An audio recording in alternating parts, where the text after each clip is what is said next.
All right, it's about that time, 6 o'clock. Let's call to order. No secretary, so I'll do a roll call, yep, have at it. Commissioner Richardson, Present. Commissioner Cosbrook, Present. Commissioner Williams, Vice Chair Lawton, Chair Jarrett. Present. Okay.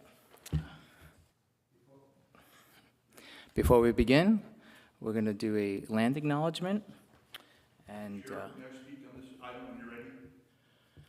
there's going to be a public comment in a little bit. Do you want to hold that right after? I appreciate that, sir, but we've had this discussion with the city council. Each and every item on the agenda, by law, must be opened up. Okay. Before or during your Yeah. consideration of the item, that's all. That's okay. You could take two. Do you need 2 minutes? Oh, I just need a minute. Yeah, okay. Okay, now? Yes, go ahead. Welcome, everybody. My name is George Barrett, former city council member. I'm very thrilled to see you all here again, and I want to thank you for your service. I mean, this is so exciting, where we're going with this. I want to thank you. But regarding the matter at hand, there's been an ongoing issue regarding this land acknowledgement, not only here in Cotati, but over in Rohnert Park. And I want to bring to your attention that the land acknowledgement has been taken off the official agenda of the Cotati City Council. What I believe and some other people believe is that they don't like people speaking to the item negatively when it's been a normal part of propaganda and so forth. So I don't know who's setting your agenda. You don't have to have this on your agenda. It's been taken off the city council. Maybe you can discuss that at the next meeting, put it on your next meeting, what you want to do. But regarding the land acknowledgement itself, I just want to remind you that another aspect of this that I want you to please consider is that this has now kind of evolved into a religious activity. And let me tell you why. It says here at the land acknowledgement that we are on ancestral lands of the coastal Miwok, who were the original caretakers of this area. That's not proven fact. Okay, it's not science. There were other possible cultures or human species here before that. So, with it not being science, it tends to evolve over to religion. And we're supposed to be a clear separation of church and state here, right? And there's other aspects of this that get into that religious realm of paying respect to the land. And that's an odd concept in its own right, because land, by definition, is an inanimate object. It has no conscience, has no feelings, no value. It's, unless you pray to the land god, which I don't know if anybody does, Gaia or something, you don't pay respect to inanimate objects, right? But to people and gods, I guess you do. But so, look, this is really silly and ridiculous. I'm not going to embarrass you folks with it. I just want you to give it some intellectual, time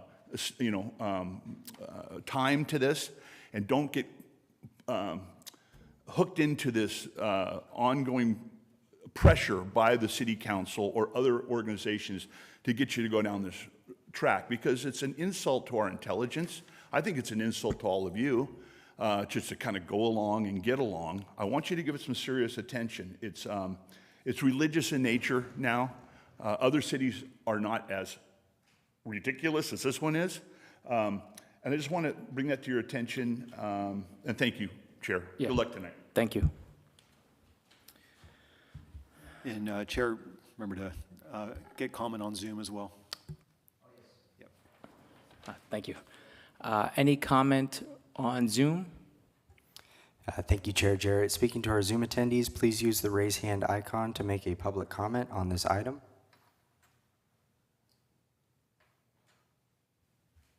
Seeing no hands, that will end public comment. All right. The city of Cotati recognizes that we are on ancestral lands of the coastal Miwok, who are the original caretakers of this land.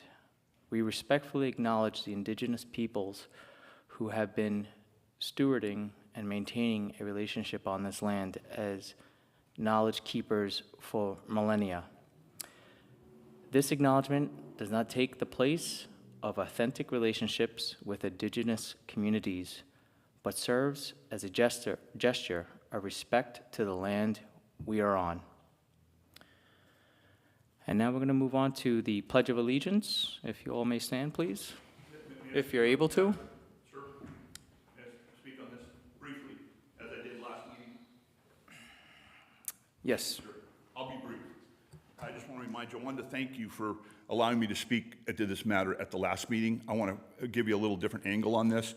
One of the things the other city council members are not doing, despite our requests, is that proper flag etiquette when we go to do the pledge is to have people sitting in this chair where I was, Jeff, actually, and Patty Minnis, is to please step aside and give the flag full view of everybody in the room. And I'm hoping there's going to be a lot more people in the room as time goes on. But that's the proper thing to do. But they deny that request to spite me, to irritate me, to have to look at the back of somebody's head during the pledge. So please respect that. And then there's also this other aspect I think I brought to your attention, that some of the members of the Planning Commission and the City Council don't say the entire pledge. They leave parts out, make it up as they go along. I think that's intellectually dishonest. If I was in those shoes, I didn't want to say the whole pledge, I would recuse myself. I don't believe in the pledge. It goes against what I believe in this country, or where I want to take the country to a new place, Marxist place, I don't know. But if you don't say the whole pledge, I would just ask you to be intellectually honest enough to say, I'm going to recuse myself from this. That gives us a reason to have a lot more respect for you, where you're coming from, if you don't want to say the whole pledge. Thank you. Any other comment on Zoom? Thank you, Chair Jarrett. Once again, Zoom attendees, please use the raise hand icon to make a public comment.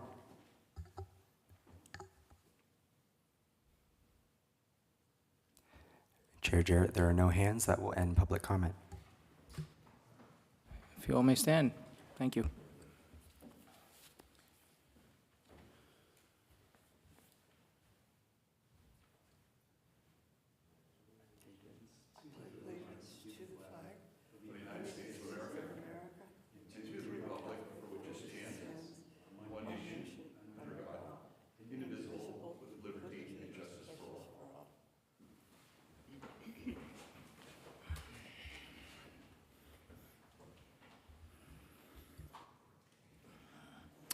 All right, we're going to move on to the approval of the minutes, which is page 4 through 6 of the packet. This is the minutes from February 27th, 2025 meeting. I'd like to first, though, invite any committee members' discussion first, if you like, on the... Or does anyone have comments? Yeah, this is just a comments, discussion, if there's any maybe inaccurate information, but I looked through it and I'm good, but I just wanted to leave it up for anybody, other committee members, if they had any comment on it. Before we move to public, before we open the floor for public comment, and then after that, we'll call for a motion and vote to approve.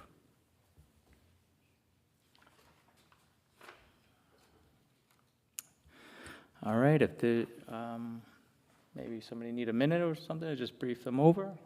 I'll move to approve the minutes Okay, of the meeting. I'll second that, but before we call to a vote, let's open the floor for public comment. George? Great job, Chair. Well done. Not easy being up there, so my heart goes out to you. I'd like to make one suggestion, committee members. It's easy to overlook these things, but at the last meeting, our first meeting, our historic first meeting, I spoke on land acknowledgement, yet it's not here that I spoke.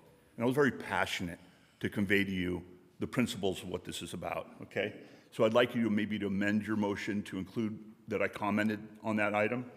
The next item, number 4 of your minutes, the Pledge of Allegiance, I made a passionate report to you on how I felt about that at the last meeting as well. I'd like the fact that I commented on the Pledge of Allegiance to be noted in the minutes tonight as a correction. And I believe everything else is fine. The minutes do show that where I spoke on other items. So if you can make those changes, I think we'd be right on mark with it. Thank you. Any comment from Zoom? Thank you, Chair Jarrett. Once again, Zoom attendees, please use the raise hand icon to make a public comment.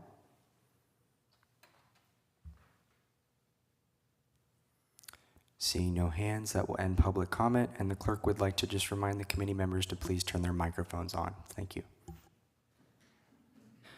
All right, let's call to vote to approve the minutes. All in favor? Say aye. Aye. Aye. Any opposed? Nay? All right, minutes are approved. Okay, moving on to the next item on the agenda. This is going to be a change to the agenda. I'd like to, before opening it up to the floor for public comment, invite any of my fellow committee members if they had any comments on discussing changes of the agenda. And Chair, just so the committee knows, the staff doesn't make any, is not recommending any changes to the agenda. Okay? Yeah. No recommended changes from staff? So any other changes? No? Okay, no changes from me. Then I'll move to open the floor for public comment, if anybody would like to. Item 6, sir. Yes, this is a change to the agenda. Any public comment? Any comment on Zoom? Any hands raised? Yes, thank you, Chair Jarrett. We do have a hand from Lori Alderman. Lori, you have the floor.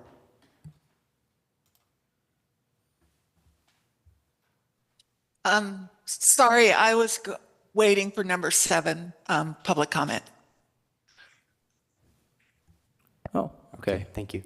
No other comments from Zoom? No? No further hands, Chair Jarrett. All right, then I'll call for a motion to take a vote. Yeah, no motions needed on this Oh, one. no since there's motions, no changes. okay. Yeah. All right, and no vote needed either. Okay, sorry. Then let's move on to number 7, public comment. I open up the floor. Yes, go ahead. Thank you, Chair. I'm disappointed that the minutes weren't changed to reflect the fact that I spoke on those 2 items last month. Maybe you missed what I was trying to say.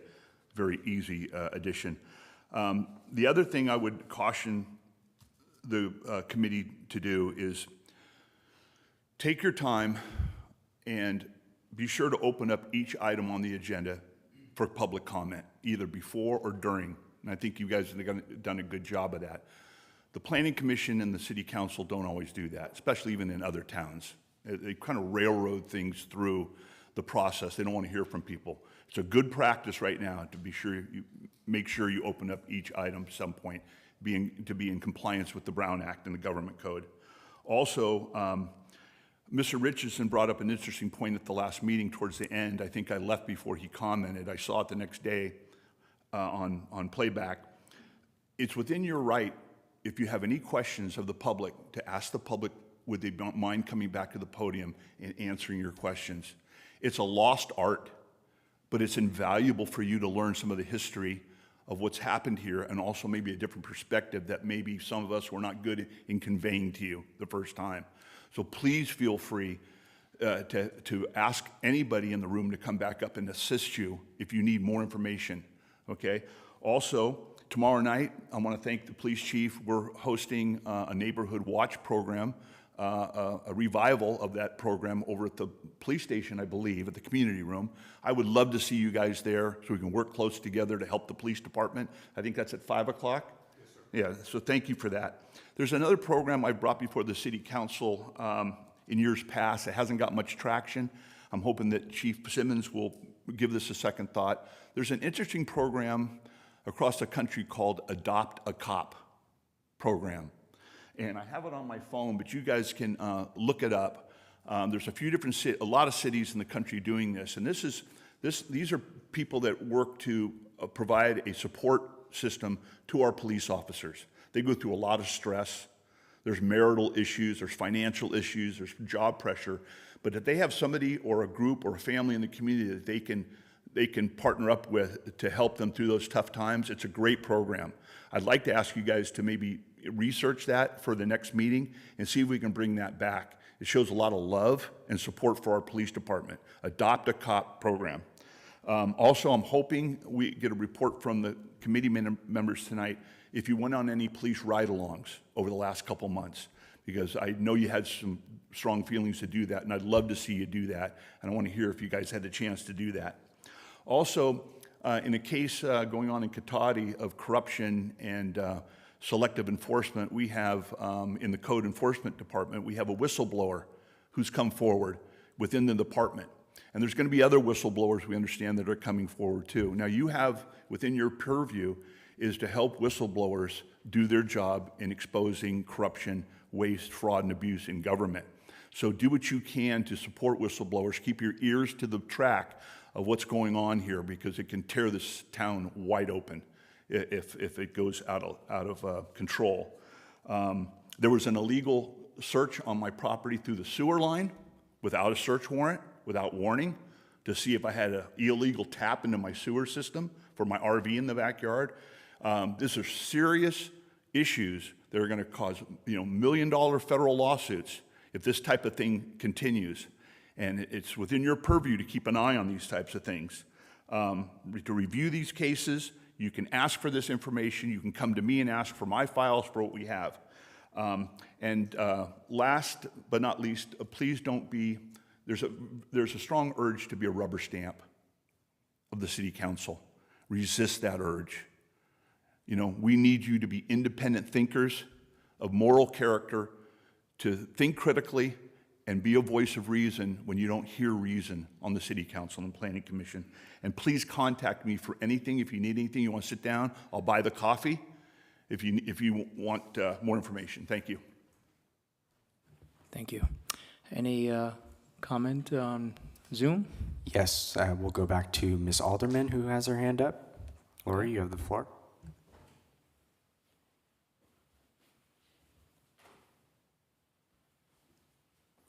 Lori, are you able to unmute your microphone? Yeah, it was just in a weird place. First, I wanted to compliment the dispatchers at the Cotati Police Office. They hear my name, and they hear my name and my voice, and they automatically, this morning, they transfer me to Redcom for a medical emergency because I had fallen, and it's the third one in my family this month. And so I just wanted to say that they were just great. That was very much appreciated that they have such good communication with Redcom. The other thing is this code enforcement scandal. The Cotati Hotel has multiple code violations, building codes. It's a public nuisance. There's no safety for anybody could get in there and get hurt. And the code enforcement team has not issued a single one. They're not doing anything about it. And it's in your purview that its code enforcement laws are police. It can be a misdemeanor for a code enforcement one. So there's a big line there. And what's happening is that all the monies are going for a few people, selective enforcement, and like 2/3 of the 24-25 code enforcement budget went to going after one person, neglected the rest of the city. There's active code enforcement violations that have caused especially me who has physical disabilities.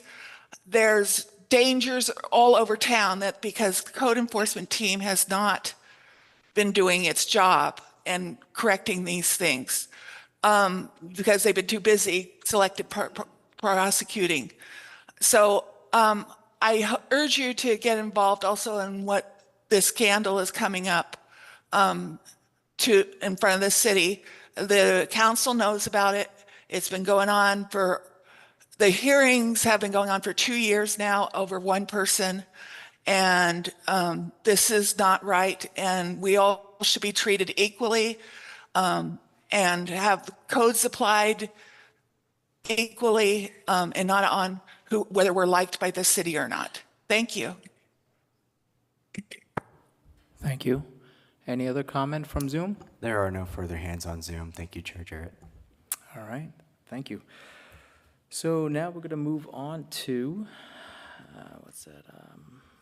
item 8, matters at hand. And at this time, I'll hand it over to Chief Simmons to review the quarterly report. All right, good evening, Chair, Vice Chair, committee members, thank you. I promise I'll direct your attention here with the PowerPoint, but it will be slightly shorter, actually a lot shorter than the annual report and some of the other reports that we had at the last kind of information drop at the first meeting. So I'm going to go through this. Whoop.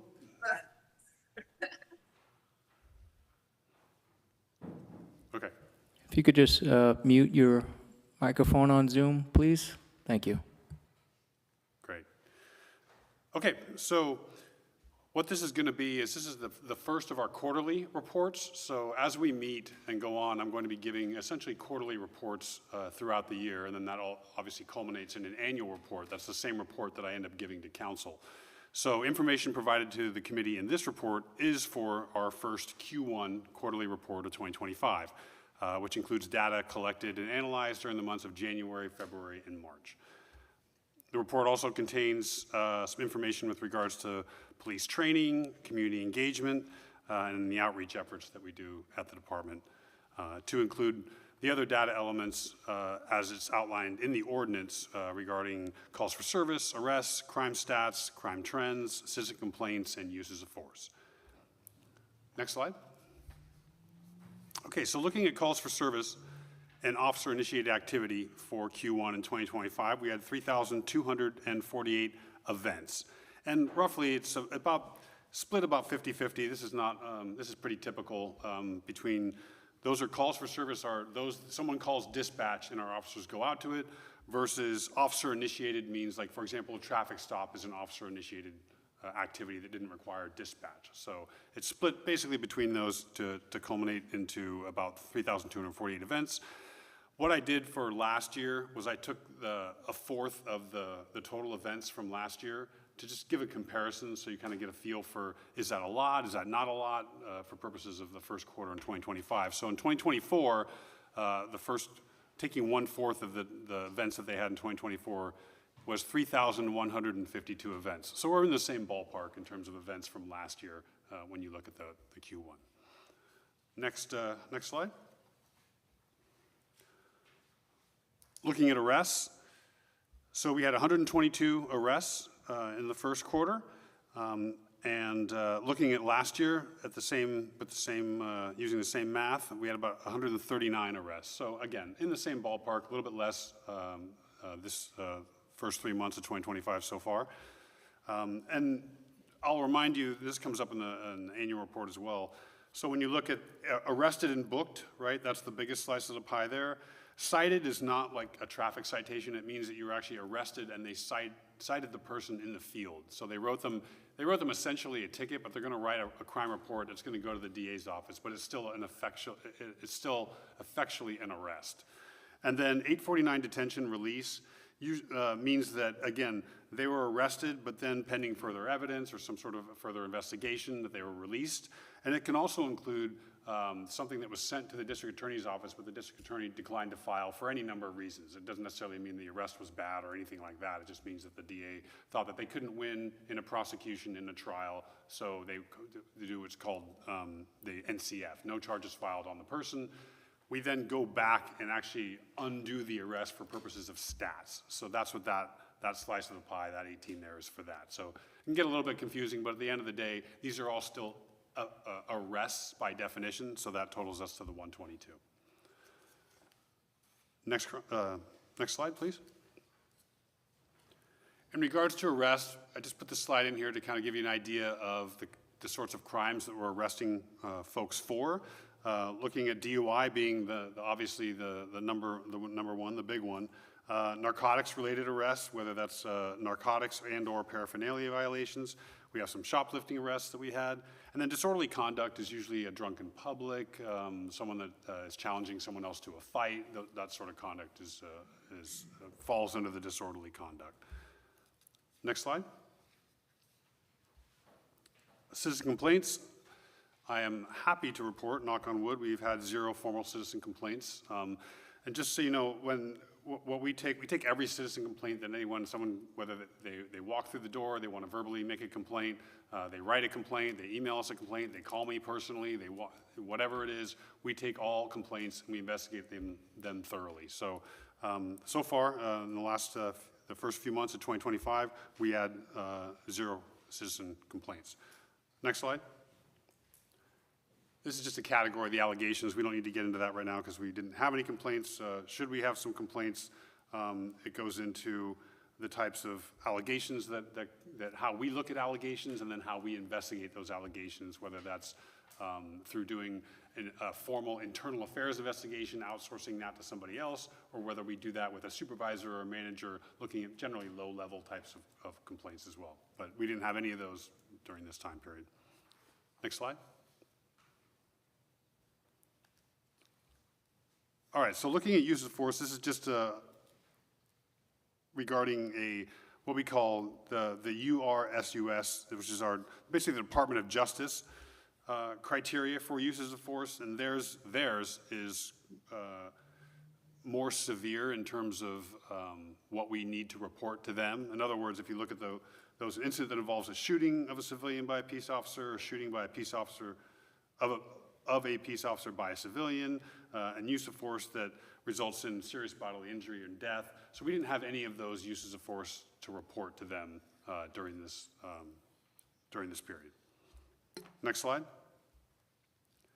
So as you've probably heard me say before, at Cotati, when we look at uses of force, we have a pretty broad definition of what that is, and that's really for reporting purposes to make sure that that we're doing what we need to be doing from a transparency standpoint in terms of conveying to you what we're doing when we put hands on somebody, right? And so if you look at this for uses of force, again, reminding you, we had 3,248 events, and of those events, we had 9 instances, events that were uses of force.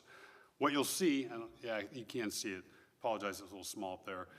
There were 10 uses of force in 9 events. And what that means sometimes is that you could have one event, but you're having 2 applications of force, or maybe 2 officers are using force during the one event. So that's where you get the 2 different numbers. So the number of events is always going to be the same or lower than the number of uses of force, right? Because you could have one event where you could have 5 officers using force, and that could be, so you may have a bigger number. Like last year, I think there was 35 events and there was 45 uses of force. So there was a couple of uses of force during the course of an event, if that makes sense. So hopefully that's not too confusing. But the bottom line is there was 9 events in the first 3 months of 2025 for uses of force. And if you look at them, so control hold, defensive technique, that was 5 of them. And that usually means if you're handcuffing someone is resisting, they're potentially trying to break free to try to fight you, you have to use some sort of strength in order to put their hands behind their back and handcuff them. That's typically what we see in that, and that's the extent of that force.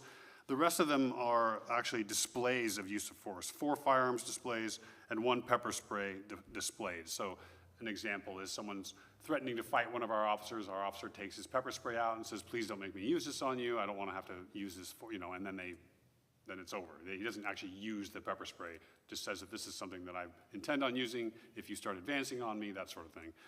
Firearms displayed, typically these are on felony car stops, or we may see this during an alarm call where there may be a subject that's inside, and so They may draw their firearm at a low ready for their own protection because they fear that potentially in these sorts of situations where lethal force may be something that hopefully won't have to be done, but in any event, it's just the display of the firearm is taking it out of the holster, right? And then that's it. So this doesn't mean that the firearm was used or in any other way, but being taken out of the holster.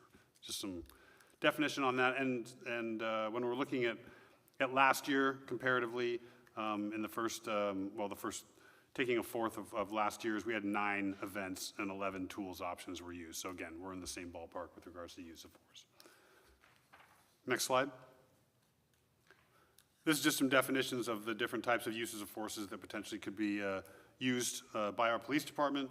I think I said this regarding the annual report. It is coming off, so I'll likely take it off this too. The canine, we do not have, I've managed apprehension canines in the past, not with Cotati PD, but in a previous agency that I worked with.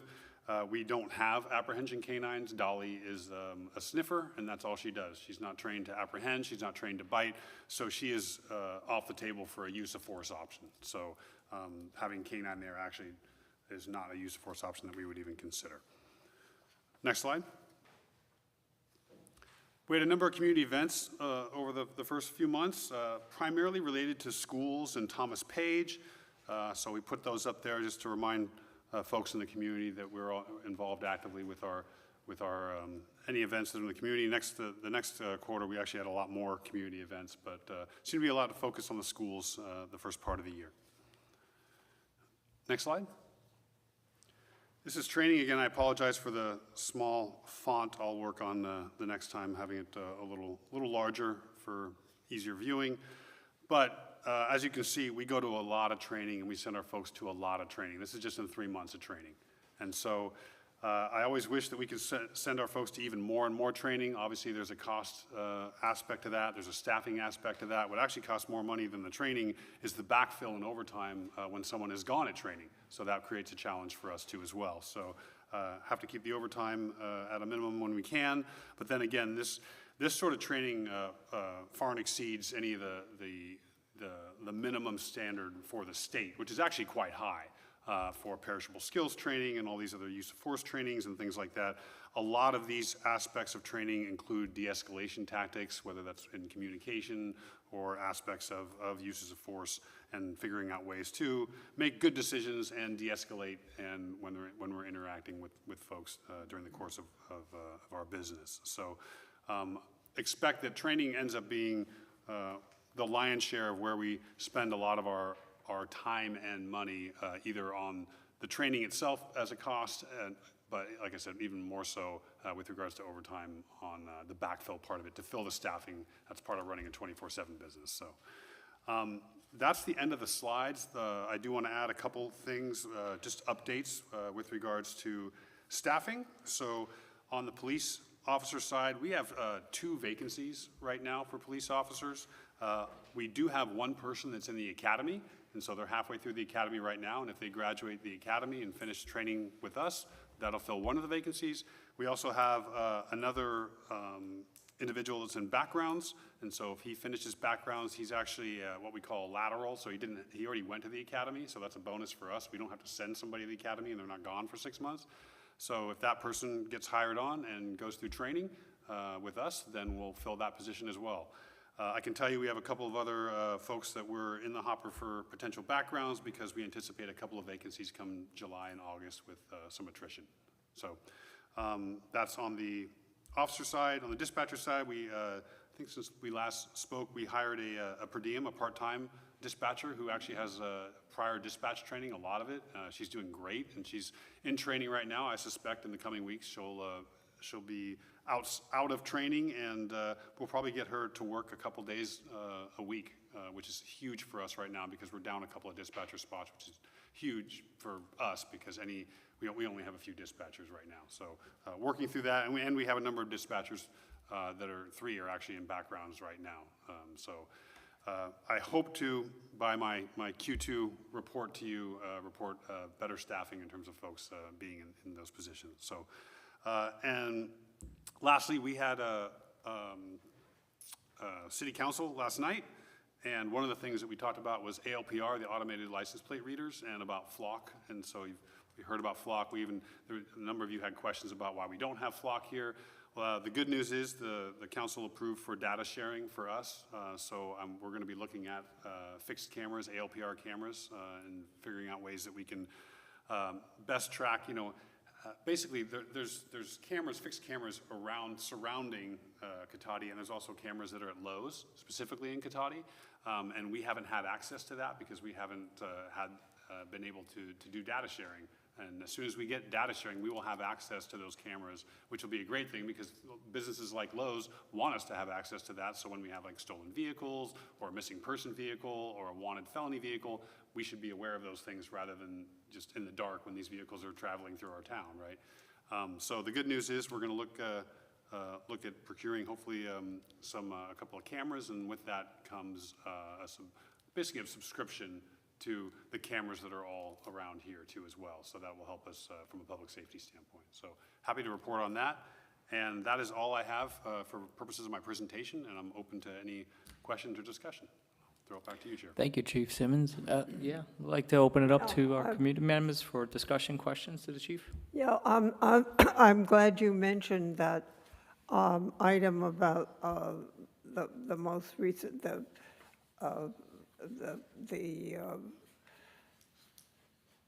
automated license plate readers. But you didn't mention that you were recommending that a shorter time for keeping them be, how was action taken on that? So yeah, the same thing. So they approved the data retention to go to 30 days. And part of the reason for that. 30 days to Yeah. keep, okay. Yeah. So we started out, just real brief history, we started out with about a 1 year retention. And then last year, that went to 6 months. And then so one of the commitments that I had given to the council was I'll look and see if that 6 months is actually, if that retention period does anything for us. Now, selfishly, of course, retaining something from a public safety standpoint, I can go back and investigate if those records still exist, meaning license plates, right? So, but 6 months for us here, it's the majority of the crimes that we'll be investigating, we're not going out that far, right? So balancing that with privacy concerns that council had, going to 30 days, I don't think is going to have any sort of significant impact. Now, with that, I'll say it with the caveat that there was discussion last night about if going forward, right, so in the next 6 months or next year, we find that we are going past 30 days during our investigations, I'll be bringing that back to council and asking for longer retention with some, an actual factual, detailed justification as to why that is. I just don't have that right now to justify beyond, say, 30 days. There's also a cost with the fixed cameras going past 30 days. And again, I don't think that, and the cost is it's pretty steep once you start going after 30 days for the fixed cameras. So right now, at least right now as I sit here, I don't think that it justifies going past that. Now, that may change if we find that we're doing some long-term investigations that are going past that, where it makes sense to have a greater retention period, but right now, I think it's fair. 30 months, I think, is fair with balancing privacy concerns and not disrupting the efficiency of our operation from an investigation standpoint. Does that make sense? Oh, yeah. Thank you. Sure.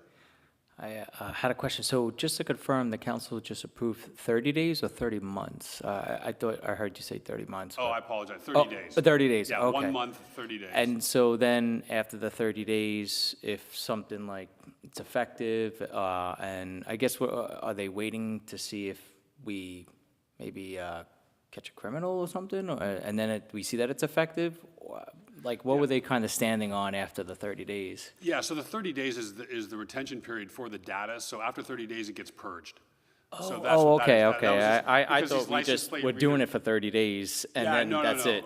No. We'll be doing this indefinitely in terms Okay. of, this is just for the data retention from the cameras, because these ALPRs Yeah, take a it's a significant cloud-based. amount of data, right? And so this data Yeah. lives in a secured cloud-based system. It's Yeah. encrypted and restricted and all the whole 9 yards, but it's a lot of data, right? So you can, like with anything else, the longer you want to keep your data, the more money you're going to start getting charged, right? And so it's finding that balance. And so right now, 30 days of that data, and say, for example, our investigators go in and they get information a week later after an investigation about a plate, so they can run that plate and see if it popped in any of our cameras, right?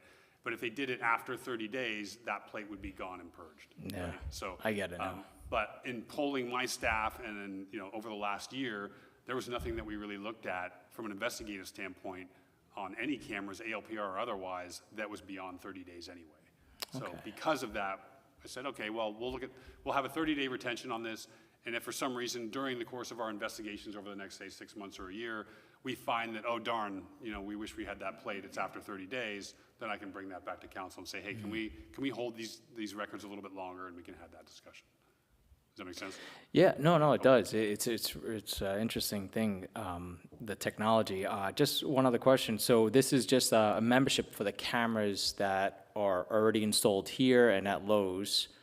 Do you feel like that there should be? I mean, well, I wouldn't be asking your opinion on it, but like, I guess the question is there a need for more cameras? So, in my opinion, yes, of course. And then again, there's always a cost to that, right? So again, we have to balance that. So how it works is, right now, we don't have, we, meaning the city or the PD, don't have any fixed ALPR cameras anywhere in the city right now, right? And so the only fixed cameras that exist in the city that I'm aware of so Flock is the vendor, right? The main vendor regarding fixed cameras. So the only Flock cameras in the city that I'm aware of are at Lowe's right now. Right, and so the only way to get access, law enforcement, when I say we, it doesn't mean the public gets access to this stuff, that law enforcement gets authorized, restricted access to this sort of thing is if a business like Lowe's decides they want to share with law enforcement. And the only way that they can do that is if we are also subscribers, right? It's like subscribing to anything else, right? Yeah. And right now with Flock, the only way to subscribe is to also have some fixed cameras, right? So right now the beginning package, if you will, is 2 cameras, 2 fixed cameras. So we'd be purchasing 2 fixed cameras, really leasing it, really. And then that gives us the subscription. And the nice part about that is not only if we position those 2 cameras, we can position them anywhere in the city. That hasn't been decided yet. And then we get a subscription that gives us access to all the other Flock cameras, provided that people want to share with us, which they do. And then once we have that, anytime, for example, a stolen vehicle goes into the Lowe's parking lot, we'll get alerted. Right now, we don't get alerted because we're not subscribers, even though Lowe's wants to share with us. Does that make sense? Yeah. So once we're subscribers, that opens up the whole world in terms of us being able to interact. Sonoma State is going to be getting Flock cameras. Roanoke Park, Petaluma, there's Flock cameras on 101, on 116, Stony Point. All of those cameras we don't have any access to right now. Right, and so last night was good because we will now have the ability to subscribe and have access to those cameras in terms of, we basically put an orbit out around the city, and then if a car comes in that's on a wanted list or it's stolen or it's a part of a missing person, a vehicle associated with that, we will now get an alert on that and we'll know that vehicle's come into our city. So from a public safety standpoint, it makes perfect sense, right? And right now we've been on an island, and that's been a challenge right now, where things are coming in and out of our city, and other agencies are aware of it because they're subscribers, and they're calling us like, hey, where are you guys? And we're like, yeah, we don't have the subscription, sorry. So, which is kind of, embarrassingly so to some degree, right? So I'm extremely happy that last night went the way that it did, and I think that it'll play out good. So, Thank you. yeah. Any other questions from our members? I have a couple quick questions, Chief. On the LPRs, right now we have none. We have 4 ALPR in our vehicles, right? And that is it. Now, those are different than fixed ALPRs because there's no subscription piece for those 4 ALPRs. Those are basically just alert systems in our cars, right? So if our officers are driving around in one of those 4 cars that has that, and there's a stolen vehicle in front of them, it will alert, right? But it's not a fixed camera the way this fixed system is. So that it gets a little confusing, right? So there's ALPR cameras that are in cars, and then there's fixed ALPR cameras that are just like cameras all, they're on the Golden Gate Bridge, they're on all sorts of different Yeah. things, right? So we don't have anything related to the fixed cameras. What's crucial about the fixed cameras is the subscription component of it, because it's a force multiplier with all the other cameras around the Bay Area, around the state, et cetera, right? The cameras that we have, the 4 ALPR cameras, they're not connected to other, I don't get to look at Santa Rosa's vehicle cameras. I don't look at Petaluma's vehicle cameras. They don't look at our vehicle cameras. Those stay in a box essentially in relation to the vehicles themselves. Does that make sense? You don't get that much I just traffic. wanted you to clarify that. Yeah, no, I appreciate that, yeah. Real quick, on your 849Bs, does that mean they were filed or dismissed? So do you have a way of cases that are filed or not filed or dismissed? Are those all under the 849B? So out of your 122 arrests, you only had 18 that weren't filed? Correct. That's, okay, great. Calls for service, what determines when you put an incident number to it? So I call in, hi, what's the weather today? Does that get an incident number? No. Okay. No, if you're actually dispatched, either the officer's dispatched or the dispatcher ends up doing something, that would otherwise be beyond just administrative or having some casual conversation about, hey, do you have the number for Roanoke Park PD? Sure, here's the number. We won't draw an incident number for that. So quick math shows you're doing over 25, roughly, if you spread out over the days, calls for service per day. Yeah. Obviously, it goes up, but. Yeah, no, for a small city, we're quite busy, actually. No, I've and- never done the math. I just did. So it's why, okay, that's a lot for a small city. Yep, absolutely. Yeah, and I think part of that too, there's the dispatch calls, then there's also our officer-initiated activities, and we encourage them to be out there and about, and so they're not just sitting at the station waiting for a call. They're actually out there because that's how they're going to make sure that everybody's okay from a public safety standpoint. They're going to be able to see potential criminal activity. So the culture in our organization is to be out and about and not hang out at the station. So that's about really why you see a lot of officer-initiated activity that's basically the same amount as dispatched activity. Great, I like that you explain it that way. Perfect. Thank you. Yeah, I think, if I understood that correctly, so the events are, they're both officer-initiated and dispatched calls. Correct. But then dispatch also, we dispatch for Sonoma State University. So there's a whole nother kind of group of calls that come through our dispatch center that go to SSU. So that's not our agency events, but they come through our dispatch center. Yeah, and these are just our Katati events, so that to give you an indication to that point, that our dispatchers are doing even more work than what this is reflecting from a dispatch standpoint. And that doesn't even include other details that our officers end up going to as mutual aid or agency assist and that sort of thing.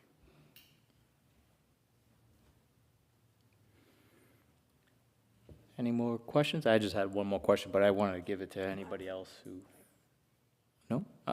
It's more of a curiosity. The training courses, are they like online modules or are they in-person training for the officers? They're both. The Yeah. mix, okay. Yep, it's a mix. Nice. It kind of depends on what the type of training is. Yeah. Some of it's timing, some of it is, ideally, there's only so much like anything else, right? There's only so much you can get from Zoom or so much you can get from online training. So a lot of the crucial perishable skills type training, that's all in person. We try to find things that are local. We're actually in a good spot here in the Bay Area between here and Sacramento. We usually can find some good training that's in person. I prefer in person, except for the fact that in person is more costly, right? Because sometimes you're talking about hotel, you're talking about travel, you're talking about meals, you're talking about those sorts of things. So we try to balance that too. And then a lot of those things that are online that I think are still deliver the level of training which I think is appropriate, that would again, balancing it with in-person versus online, it helps with staffing sometimes, because there's officers that can, if they have a half-hour training that they can go to, sometimes they can do that on duty between calls, or if it's something that you can do in, I can do, 5 minutes, and if I get interrupted, then I can stop and I can come back to it, then those sorts of things are helpful too. So those are usually related to like policy trainings and things like Yeah. that, so that's where we try to use that. All Yeah, go ahead.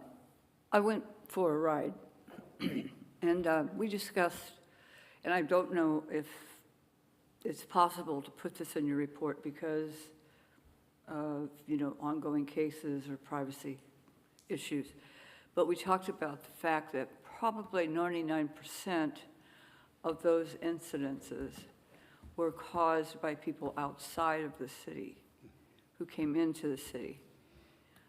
Is there any way to track that and make it in the quarterly report, or? It's really difficult. We've had this discussion at the annual report level as far as determining where people live, right? And is that, where people live, is that reflective of them, being visitors, and what percentage are visitors, what percentage aren't? And we have to do it manually by report, because we're not keeping track on some sort of separate bin of addresses, and sometimes addresses can be wrong that are on, they'd be doing it from a driver's license. That's not always the case. You could have a driver's license from Minnesota and you're still living in Cotati. So there's a lot of issues with that. There's ways that we've tried to find some information in terms of how many people are coming through the city and then balancing that with our population. Again, those numbers get kind of fuzzy math in terms of actually, a stat that I'd be comfortable saying, hey, this is the amount of people that have come through and they live in Cotati. I mean, anecdotally, I can tell you that, and some of it depends on like major crimes and things like that. Like I can tell you that theft crimes generally aren't from people that live here at all. So a high percentage of them, I can tell you, are from people that don't live here. The people that come in here, they want to do crime, and they leave, right? If you're talking about things like domestic violence or disorderly conduct, probably more of those are going to be local, right? The people that live here, right? So it kind of depends on the type of crime or the type of call for service. So that adds an extra layer of complexity with trying to break that down in terms of that. So I don't mean to answer your question, around the question, but it's very difficult to find that out. But yeah, no, I would love that stat because it plays into a number of different statistics that when people say, well, look at the crime rate here is crazy. The citizens can tell, what are you doing? It's like these people, this one's from Oakland, this one's from Vallejo, this one's from, and so that can play into that too. And so yeah, we've worked on some of those stats. I'm going to continue working on some of those stats to get some, if nothing else, like I said, anecdotally. But I am comfortable in telling you that the majority of crime that does happen here aren't from people that live here.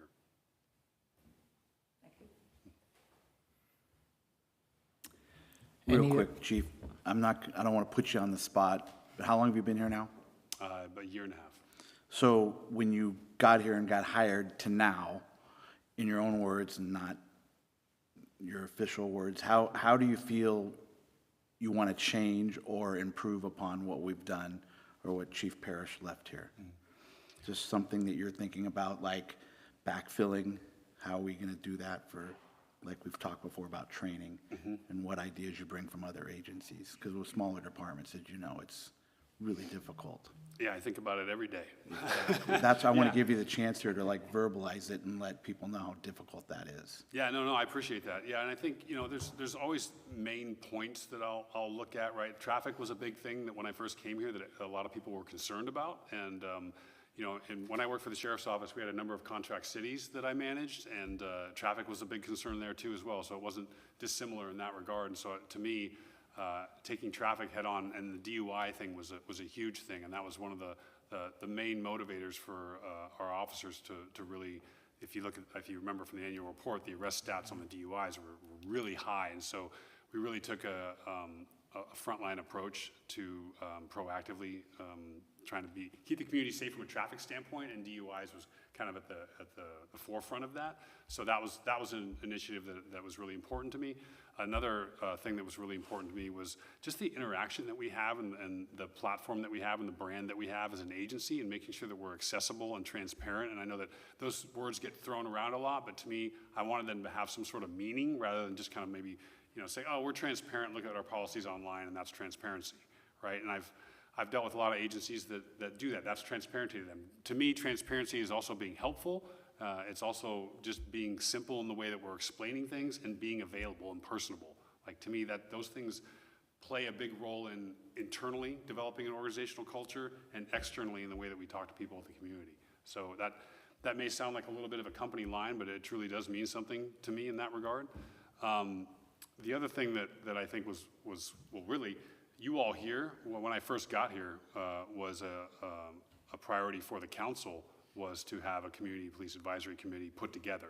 So I spent a lot of time thinking about what that looks like and working with staff and working with the council to make sure we put something together like in the ordinance and that was codified, and also in the way that it presents here, that actually is, again, useful to the community. Is it useful? Is what we're doing here actually useful? Is the information that I'm giving you, is it helpful? If it's not, then we should talk about ways in which we can improve upon it. So I think generally speaking, those things were important to me. Going forward, I think, again, leveraging what we do here to play out, I want to know what matters to you all and to everyone here and how we can fix things, right? And so in a real world, real practical aspect of it, and that's going to be fluid on different levels. And looking at stats, right? Stats don't tell us everything, but are our drug arrests, are they going up? Okay, why is that? Are our thefts going up? Okay, why is that? To be honest with you, I'm pretty stoked on the ALPR thing and having fixed cameras come, because I think that really, I managed a program that had hundreds of those in the past, and the benefits they're really great. And so what that takes, though, is also being measured with staff in the way that we respond to those sorts of things, right? Because if you open your orbit too wide, then your alerts are going off like this all day long, right? And so you have to be selective in the way that you do it. And so I think from a public safety standpoint for our city, we really have to focus in on, okay, who's coming in our city and what are we trying to do from a public safety standpoint? When someone comes in with a stolen car, they're not coming in to joyride. They're coming in because they want to commit crime in our city, right? You steal a car, so it's not identifiable as your own car. So when you come in, you can do a theft or do some sort of crime, and then you can get out of here. And then, okay, you had a stolen car, but no one knows who's in that stolen car. That's why people steal cars. So I'm speaking kind of generally, but those sorts of things are important to me. Actually, specific targeted crime is important to me. I think that truly is what public safety is to me. And again, here, what I found in the last year and a half, so it's theft and drugs, and that's what you see in a lot of cities. But the businesses here are really good about reporting things to us, and so we appreciate that. So I want to encourage that. So I try to reach out to those businesses, especially the larger ones that are experiencing or have experienced more crimes, the Lowe's, the Walgreens, the Olivers, those sorts of businesses. So those are some of the, at least on the face and off the cuff, things that have been important to me. Chief, I don't know how to look at if it's a good thing or what to make of it, is when we have a higher DUI count, like we're getting lucky and we're getting those who are drinking and driving off the street, whereas compared to a lower. So I'm like trying to figure out how to look at it. Like increased numbers are good, or is it the other way where people are getting the message and not doing it? I mean, what would you like recommend on how to see that? Like, it's like, and I'm not saying more proactive. It could be also, we have less officers on the force that are not around as much, but I mean, I could also see more DUIs, meaning where, getting those people that make those choices off the street as a good thing. And then the flip side is to look at it that way is like people are not drinking as much. So I don't know, I just wanted to get like your take on that and how to see it. Yeah, so I think that, I don't know that people are drinking any less, unfortunately. We try to do education and training and push that out to community. We we do interact with especially like the bars and those that serve alcohol, and we educate them and let them know the consequences of over-serving and those sorts of things. And we've had to deal with those problems over the last year and a half or so that I've been here to talk to the management, talk to the owners, and warn them about the fact that, there are consequences to their actions too. If we keep getting a bunch of DUIs that are coming out of a particular bar, then the bar is going to have to answer to some of that too. And they could lose their license, and there's some consequences to that part of it too, right? And so to me, that is kind of a more holistic approach than just, always just arresting. It's just the DUI person, it's the person drinking, it's their responsibility. But I can also say, quite frankly, that if I had more officers, we'd have more DUI arrests. It's just what it is. I mean, so The reason that the DUI arrests went up is because we had, like I mentioned, some targeted enforcement related to DUIs and or related to DUIs with our officers. So it's a credit to their proactivity. And again, that always comes at a sacrifice to something else. You know, DUIs are actually, you know, from an operational standpoint, they take a lot of time to process, to go through a lot of paperwork, and et cetera. So that takes an officer off the street to focus on that. Now, again, we also know that there's catastrophic events that can happen for those that are driving under the influence, right? And we've the tragic deaths, and you know, so for me, traffic safety, the top of that from a public safety standpoint is DUIs, right? We deal with fatals all the time that are, you know, you hear about them, especially on the freeways. CHP is constantly dealing with these things, and the majority of them are DUI related. So we're going to continue that enforcement as much as we can. We're going to continue the education with the bars as much as we can. And it's not just bars, too. It's to the point about, are they residents of Cotati? It's kind of the same thing. Are these coming from bars from Cotati? No, not all the time. And so, you know, these are people coming from all over the place. They're coming from a dinner party with their friend's house in Rona Park. They're coming from Santa Rosa. They're coming from wherever and driving through our city under the influence. So it's not just, hey, you know, poaching out of our 3 bars that are downtown, right? There's all sorts of different folks that are coming in, unfortunately impaired. So it's, what's that? As far as, like the arrest statistics, or? No, just general population. I don't know offhand, but yeah, no, it's, yeah, in fact, I was talking with our main officer who made a majority of those arrests. He was saying, you know, that in a lot of the trainings that he's been to, the latest statistic is 1 in 4 drivers are impaired when they're driving, and that's not great, you know. And obviously that goes up at night, and it's a problem. So it's why we will keep our foot on the gas, pardon the pun, with regards to our enforcement of that sort of thing, because I think it's a priority. I think it's something that we can't wane on. Yeah, I think the general, right, so 1 in 4 was what they learned in the training, the DUI trainings, and I think it was also the average driver under the influence drives 70 times before they're caught. They're actually caught and pulled over. Yeah, and something like that. 70 times under the influence before they're actually caught for it. So it's not difficult to catch people if you're really focused on it. Yep. Well, if there's no other questions or statements on Chief's report, I'd like to open it up for public comment. Yes?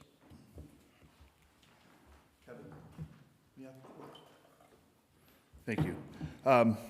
Most, as you know from your civics books, most crimes that occurred don't even get reported. Very few of those even get arrested. You know, you can go, those statistics are all over the place. But I would want to say, I hope when I'm done here, you'll have more questions for the chief, and I hope the chief will take some notes here because I'm going to go pretty fast. I wish police chiefs would wear body cameras, and no offense, you know, even previous police chiefs wouldn't wear them when I would suggest it, because something could go on here in the room. The chief could be racing out of the room for something, you know, and that's an issue too. The body cameras, how long are they retaining the video footage on body cameras for police officers? We have to go back sometimes years. There's scandals, there's investigations, there's misconduct, and so maybe the chief can speak to the retention of body cameras, which are invaluable this day and age. I've been in the video security field for 27 years. I've been as a licensed contractor, have an in-home business license since 2000, even though the city can't find my license. It goes back that far. I have an LPR camera in front of my house. There are other ones in town too. I have 12 cameras on my property, all on the outside. And I was sent a registration form from the police department a couple years ago. I filled out and registered all my cameras so that any footage could be provided to the police department if they wanted to, right? I don't know if that program's still in place, but there's thousands of, well, hundreds probably of cameras in this community. And they should be registered, and hopefully we'll make that footage available to the police department if they need to. I have license plates coming in and out of my street. I'd like to, Chief, to speak also about, in years past, we've heard about this process in Cotati to defund the police. I don't know where that's gone. Maybe it was fashionable to defund the police, but there were committees that were put together. And I want to know where we are with that, if that's progressed at all. And also regarding police vacancies, the sad truth is that when we have vacancies, we don't hear about it often. Because it's kind of embarrassing. We don't have we have one guy out on medical, we have somebody who quit, somebody in scandal. All of a sudden, I remember Chief Stewart coming forward one time, he says, I'm down 2 or 3 officers right now, I'm paying all this overtime between Tuesday and Thursday, between 3 a.m. and 6 a.m., I don't have an officer on duty because I have a shortage. I think I explained this to you last time, if I remember right. These are issues, they're not politically very favorable for a city, but it happens. Also on recruitment, we don't hear a lot about that. And cameras, I've been in the business for so many years, I've never gotten a contract for any of the cameras at the police station, in-car cameras, security cameras out front. Everyone knows the business I'm in, but I don't get invited to bid on a contract, and it's probably very, very obvious why. They don't want me touching anything in the city hall as a licensed contractor. And to know what I know.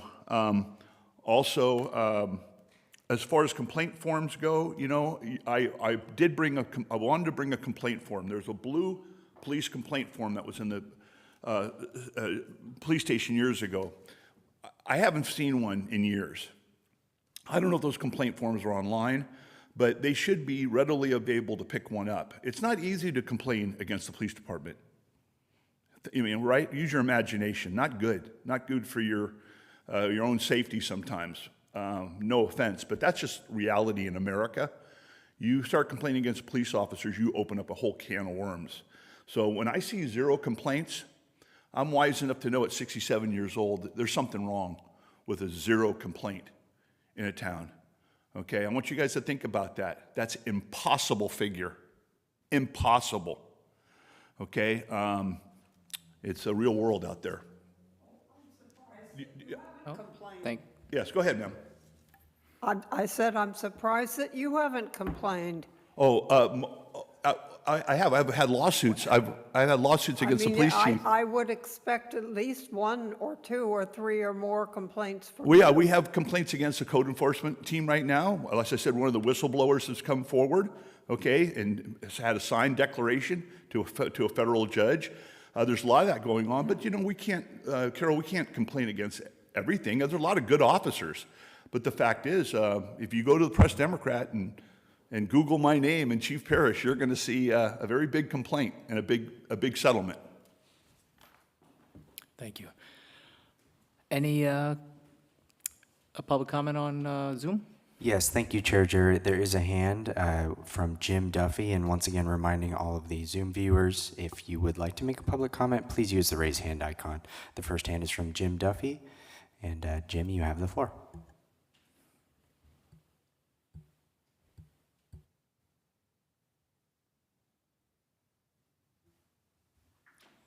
Jim, I see that your microphone is unmuted, but we're not getting any audio.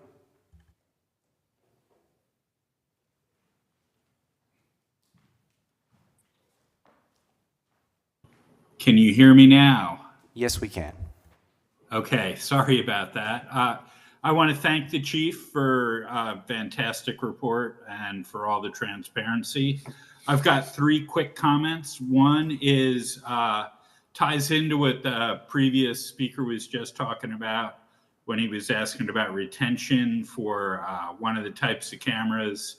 I think it would be great if Cotati would establish a surveillance technology ordinance similar to what was done in Sebastopol. And there are some really good models out there. I am partial to the one by the Policing Project out of NYU Law. I find it to be clearer than the model that was put out by the ACLU. But these models, as policing gets more and more relying on technology and cameras, and a lot of them are starting to use AI. We should get ahead of it and have some guardrails in place for how we do it. My second question, well, that's a statement. My first question is, does Flock share with ICE, Immigration and Customs Enforcement? Because that could be a concern for some folks in the community as if we're going to sign a contract with Flock. And then I was impressed by the huge amount of trainings that you were doing with your staff. And I'm wondering if you could talk a little bit about the sovereign citizen training, because that was a new one to me. Thanks for taking my comments. Thank you. Any other comments from Zoom?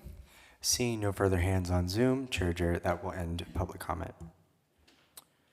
All right, I just wanted to open up the floor again to members and the chief. Wanted to make any more statements or questions or share any more information before, do we have to, we don't have to vote on this or motion for this? No, okay. And I do have a I question. can speak to some of the, Oh, oh, sorry, please. What happened to the LEAD program where bartenders and bouncers for bars every 2 years had to be recertified? And I think since the pandemic, that went away. Is that going to be coming back where they're required to get retrained every 2 years? So for security, so I'm not familiar, so Well, security guards were, ABC, it might be a question to them. Every 2 years, we had to be recertified, go to a class at City Hall as far as regulating people that were overserved or not letting people drive away drunk. Are you familiar with the ABC LEAD program? so I've never been involved with that. And now, does ABC require that? They or did. Was it through the city at all, though?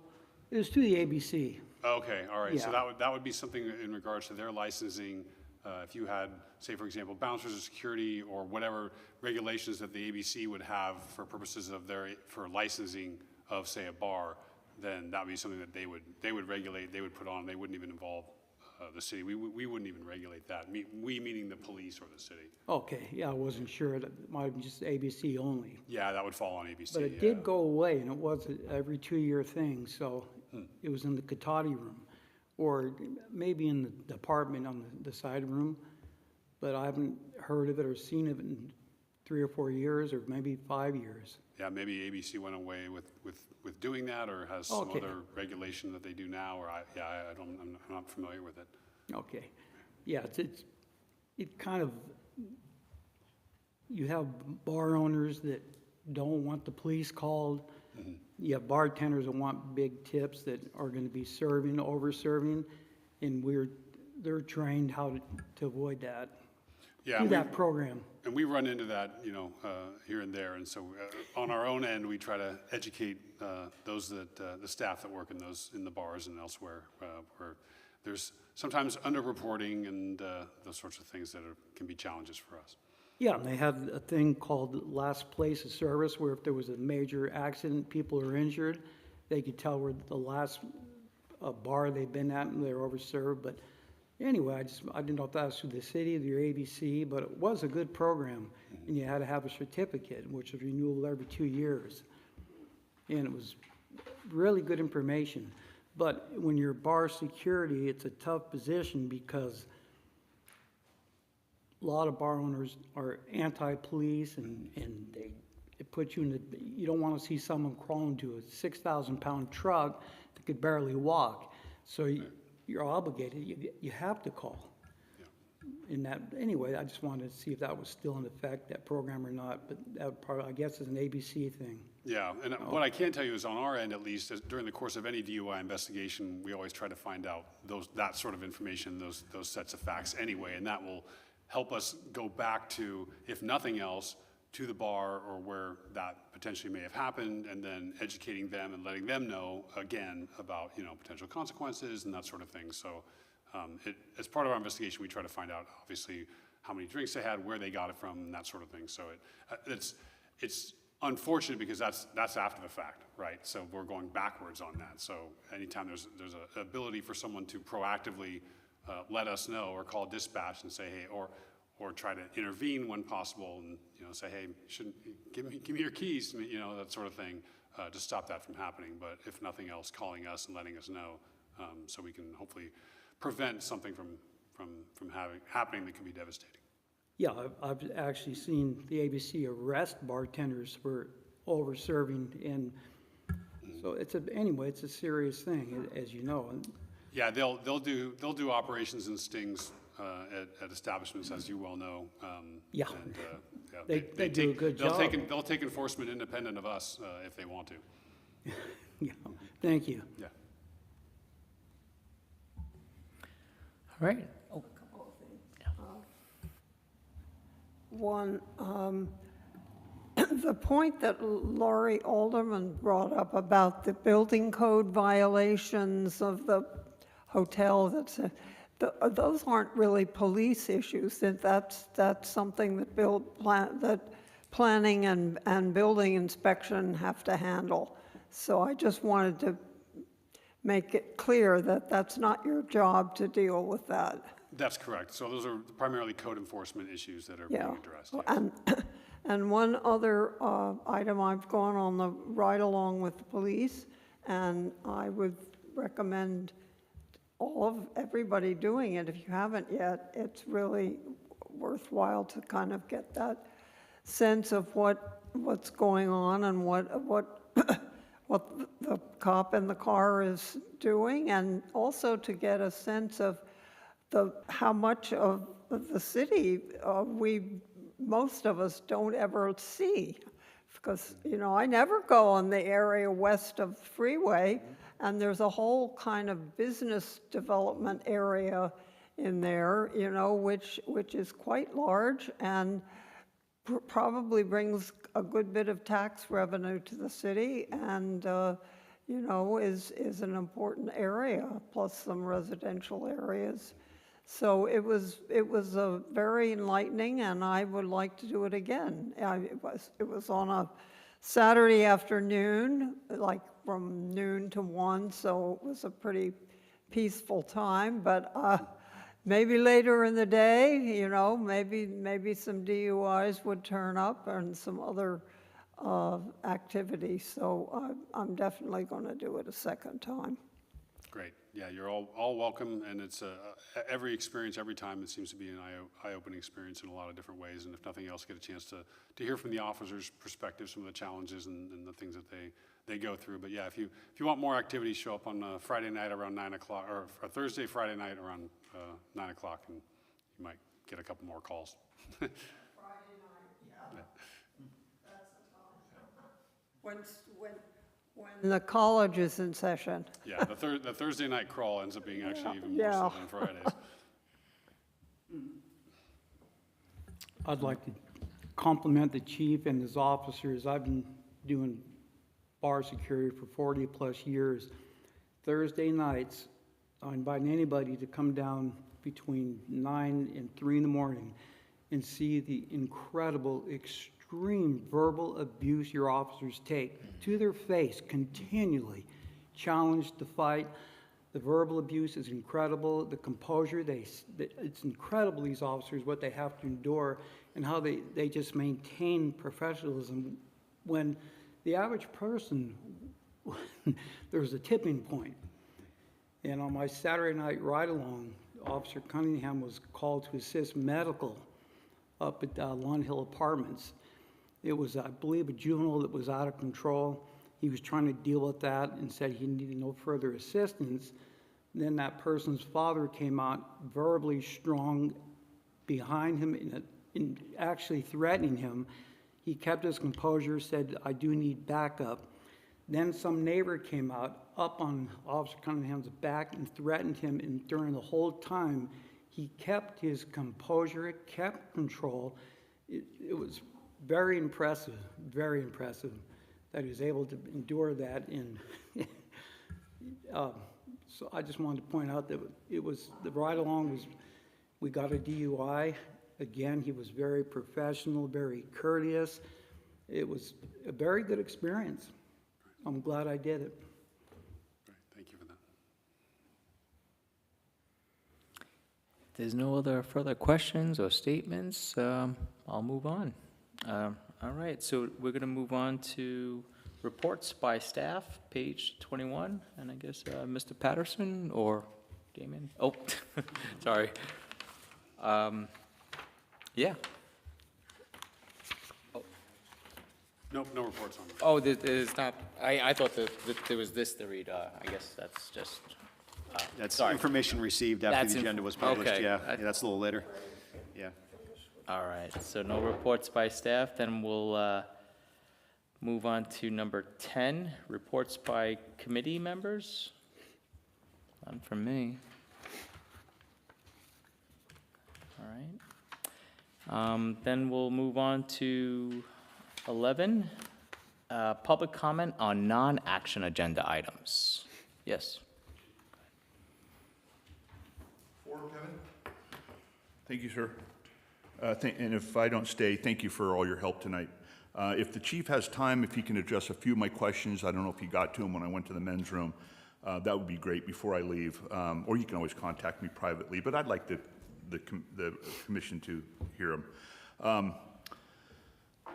You know, to answer Carol's question, the chief might want to remind us that I sent in an accommodation for Officer Perry for his outstanding work. And we all should do that. We see an officer doing really good work. I sent a nice letter for his file, didn't I?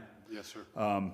I would like to hear more about this program of defunding the police that we saw in a lot of communities. I'd like to hear something where that is, what's happened, whether that was some kind of political theatrics about defunding our police.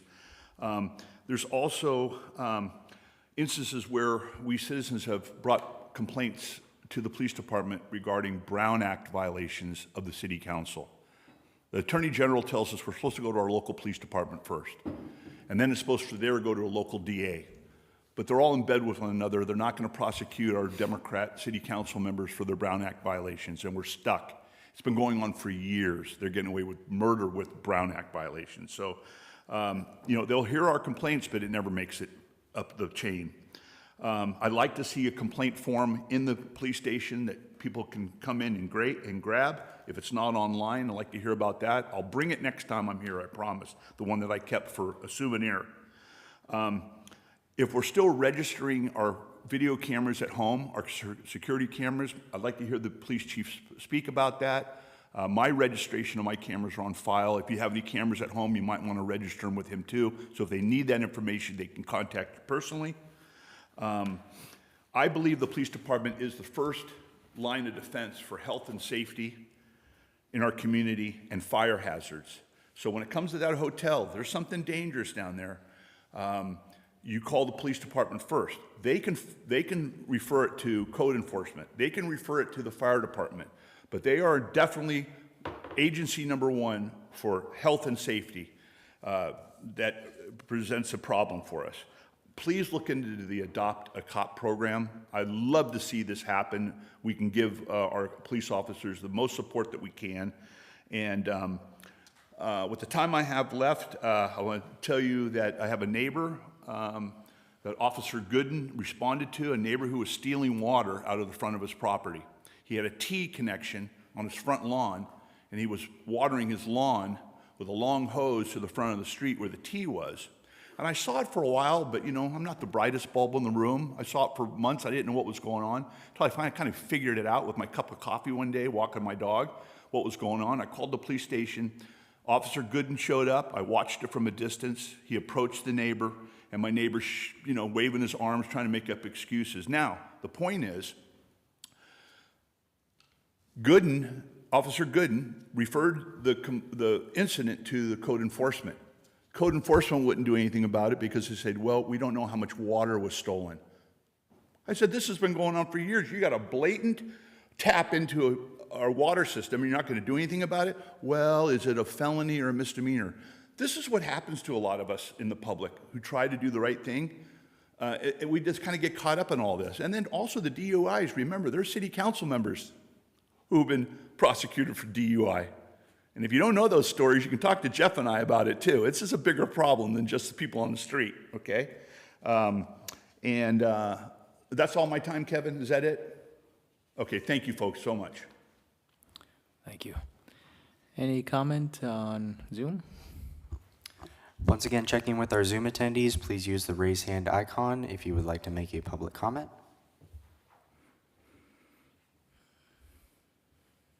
Seeing no hands, that will end public comment. Okay. Then we'll move on to number 12, information received after the agenda was posted. Was there any? There was none. Okay. Then we'll move to adjourn. And actually, Chair, if you don't mind, I Oh, I can yes, do, go ahead. just real quick, just to, because of some of the public comment, I'd like to at least address a few things, just to kind of, Sure. not to delay the end of our meeting, but just real quick. So with regards to our complaints and complaint forms, you can walk into dispatch right now. There's hard copy complaint forms that people can walk in and they can fill out to their heart's desire if that's what they want to do. They're right next to the commendations if they want to also walk into dispatch and fill out a commendation. They are online as well, so anyone can go online and they can fill out an online complaint form, and that comes, I read those directly. So, and then they can also walk in and verbally say, I want to make a complaint, and whatever staff is there will take that complaint right there, then and there. We'll get their contact information, the nature of their complaint, and then we'll go from there and contact them and do an investigation. So I know that when you see a zero in terms of zero complaints, there's some will think there's some conspiracy or we're hiding something. I mean, if someone has, obviously I don't want complaints, but I'm not afraid of complaints. And if someone has a complaint against one of our officers, then we'll investigate to the fullest extent. And so I've been doing that for years. I worked internal affairs for a number of years in my other agency, so I'm not worried about complaints in that regard. And if there's some issue that an officer does where they either make a mistake or there's some conduct issue, then we'll deal with that. And I have no hesitation or no issue about doing that as well.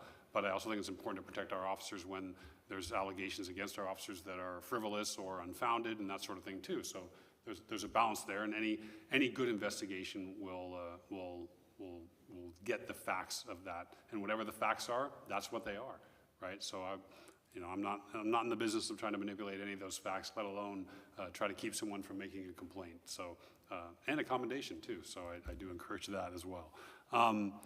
Regarding our BWCs, our body-worn cameras, I'm actually wearing one now, so I do carry a body-worn camera with me every time when I'm here. And if they're not flagged, so flagged means that they're part of a report or part of a criminal investigation, they get purged after 2 years. So our body-worn camera footage stays for 2 years, and then it's purged if it's not otherwise flagged as evidence in some sort of criminal case or something like that. I think there was a question about sovereign citizen training. Sometimes we run into people who say they're sovereign citizens and that they're not part of any of the laws of California or the laws of the land. So navigating through that can be sometimes complicated. So there's specialized training for that, so our officers know how to appropriately try to deal with folks like that claim to be sovereign citizens and what that means, and trying to explain to them. And a lot of it, quite frankly, is de-escalation and trying to get them to actually talk to us and realize that we're just people trying to do a job also. So. The flock is not involved with ICE or anything that we'd be doing with any contract that we'd be doing with flock. There's no immigration enforcement that we'd be taking on as a result of any of the information that's put in that database from flock. We have policies on ALPRs and BWCs, body-worn cameras now. That policy is posted online. Anyone can read it, and so there's quite a bit of information on there as far as the policies that we follow with regards to cameras or technology in a general sense. Let's see, I think I did pretty good. What's that? As far as registered, so that camera program is in place. We have all sorts of cameras that are registered with us that we're aware of throughout the city. So all that really says is that we understand that someone in the community has cameras. They want us to know about it. So if we end up having a crime either there or somewhere in that area, that we can go to them and say, hey, do you mind sharing your information with your camera? They can say no if they want to, but at least they're letting us know, hey, there may be some sort of surveillance evidence that they have from their property that maybe they'd be willing to share with us. So that's basically the basic intent of that program. With regards to our vacancies, luckily we've had no scandals as of late. There's no medicals, no people off. So the staff that's here, they're all good to go. We just have a couple of vacancies that we're trying to fill. I am always trying to fill it, and I want to be fully staffed. So the last thing I want to have is vacancies, just because It's more money from an overtime standpoint. It's taxing on our people anytime there's vacancies because they have to work overtime. They have to sometimes be forced. So that can be, obviously a challenge. But I think I had a few at least salient points there, so I'll leave it at that, and you can proceed with your adjournment. And I will just close, this is really quick, I'll just close with, the chief touched on most of it, but several years ago, we changed up how, we broadened how we take any sort of complaints. So when you see 0, it really is 0, because we literally take complaints any way they can come. They can come in person, they can, as he mentioned, like someone walks into the lobby, there's a physical form, as he also mentioned, there's a web form, if someone emails us, if someone calls us, if a homing pigeon drops a note on us. I mean, any way that we can receive it, we'll receive it, and open up and look, open up an investigation to make sure that it's appropriately reviewed. So. Yeah, I appreciate you responding to those concerns and questions. If there's no other further statement from our members, I'll adjourn the meeting. All right, call this meeting adjourned. Thank you all.